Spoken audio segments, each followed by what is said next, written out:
भारतीय संविधान के महत्वपूर्ण अनुच्छेद। अनुच्छेद 1 संघ और राज्य क्षेत्र। अनुच्छेद 2 नए राज्यों एवं भारत का बाहरी क्षेत्र जो भारत में शामिल हो जाए। अनुच्छेद 3 राज्यों का पुनर्गठन। अनुच्छेद 5 से 11 नागरिकता से संबंधित प्रावधान है। किस तरह आप भारत की नागरिकता प्राप्त कर सकते हैं या छोड़ सकते हैं। अनुच्छेद 14 समानता का अधिकार। संविधान के भाग 3 में अनुच्छेद 12 से 35 तक मूल अधिकार दिए गए हैं, जिसमें अनुच्छेद 14 समानता का अधिकार, अनुच्छेद 17 अस्पृश्यता यानी छुआछूत से निजात, अनुच्छेद 19 जीवन जीने की स्वतंत्रता, अनुच्छेद 21 जीने का अधिकार, अनुच्छेद 22 गिरफ्तारी के विरुद्ध संरक्षण प्रदान करता है, अनुच्छेद 32 संवैधानिक उपचारों का अधिकार।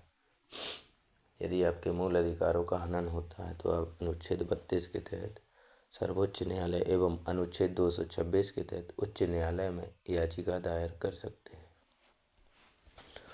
अनुच्छेद 36 नीति निर्देशक तत्व अनुच्छेद 36 से 51 तक दिए गए हैं। अनुच्छेद 40 पंचायतों से संबंधित है। अनुच्छेद 44 समान सिविल संहिता से संबंधित है। अनुच्छेद 48A पर्यावरण संरक्षण 7 अगस्त एनटीपीसी की परीक्षा में आया है और 18 अगस्त एनटीपीसी की परीक्षा में पूछा गया। अनुच्छेद 52 भारत का एक राष्ट्रपति होगा। अनुच्छेद 54 राष्ट्रपति का निर्वाचन कैसे होता है। अनुच्छेद 61 राष्ट्रपति पर महाभियोग। अनुच्छेद 63 उपराष्ट्रपति का पद। अनुच्छेद 66 उपराष्ट्रपति का निर्वाचन कैसे होता है। अनुच्छेद 72 राष्ट्रपति द्वारा क्षमादान की शक्तियाँ कौन कौन सी हैं। अनुच्छेद 74 मंत्री परिषद। अनुच्छेद 75 प्रधानमंत्री और मंत्रिपरिषद का गठन। अनुच्छेद 76 महान्यायवादी। अनुच्छेद 78 राष्ट्रपति और प्रधानमंत्री की वार्ता यानी बैठकें। अनुच्छेद 79 संसद। अनुच्छेद 80 राज्यसभा जिसे उच्च सदन कहते हैं। अनुच्छेद 80 राज्यसभा। अनुच्छेद 81 लोकसभा जिसे निम्न सदन कहते हैं क्योंकि लोकसभा को भंग किया जा सकता है।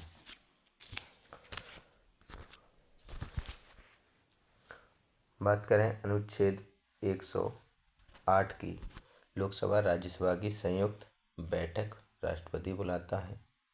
अनुच्छेद 110 बिल लोकसभा में ही लाया जाता है, फिर राज्यसभा में राज्यसभा मना नहीं कर सकती है। अनुच्छेद 112 बजट जिसे वार्षिक वित्तीय विवरण कहते हैं। अनुच्छेद 123 अध्यादेश जारी करना, जब सत्र ना चल रहा हो तब राष्ट्रपति के द्वारा अध्यादेश कोई भी यदि कानून बना दिया जाता है तो उसे क्या बोलते हैं, अध्यादेश कहलाता है। बात करें अनुच्छेद 124 की, अनुच्छेद 124 में सुप्रीम कोर्ट का गठन होता है। अनुच्छेद 137 सुप्रीम कोर्ट अपना निर्णय बदल सकती है। अनुच्छेद 143 राष्ट्रपति सुप्रीम कोर्ट से सलाह मांग सकता है। अनुच्छेद 148 कैग यानी महालेखा परीक्षक। अनुच्छेद 155 राज्यपाल है। अनुच्छेद 165 में महाधिवक्ता है। अनुच्छेद 213 राज्यपाल अध्यादेश जारी कर सकता है। अनुच्छेद 214 में हाई कोर्ट का गठन है। 124 में सुप्रीम कोर्ट और 214 में हाई कोर्ट है। 262 राज्यों के बीच विवाद सुलझाने के लिए 262 अनुच्छेद दिया गया है। 263 में अंतर्राज्यीय परिषद है। अनुच्छेद 266 केंद्र व राज्य दोनों के लिए संचित निधि कोष, जिसमें 279 के तहत जीएसटी काउंसिल है यानी वस्तु एवं सेवा कर परिषद, और अनुच्छेद 280 में वित्त आयोग है। बात करें अनुच्छेद 324 की, 324 निर्वाचन आयोग से संबंधित हैं और ये संवैधानिक निकाय है।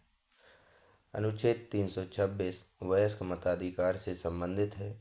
अनुच्छेद 343 राज्य भाषा का दर्जा हिंदी। अनुच्छेद 352 बाह्य आक्रमण या फिर सशस्त्र विद्रोह। अनुच्छेद 356 संवैधानिक तंत्र की विफलता यानी राष्ट्रपति शासन।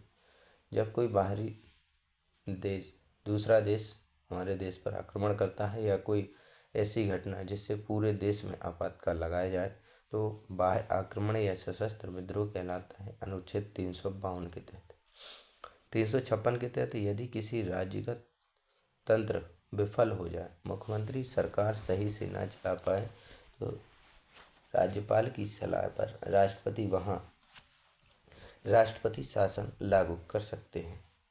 बात करें अनुच्छेद 360 की, वित्तीय आपातकाल के बारे में वर्णन किया गया है जो भारत में अभी तक एक भी बार नहीं लगा है। बात करें अनुच्छेद 368 की, संविधान संशोधन की प्रक्रिया है। अनुच्छेद 370 जम्मू कश्मीर के लिए विशेष प्रावधान थे जो अब हटा दिए गए हैं।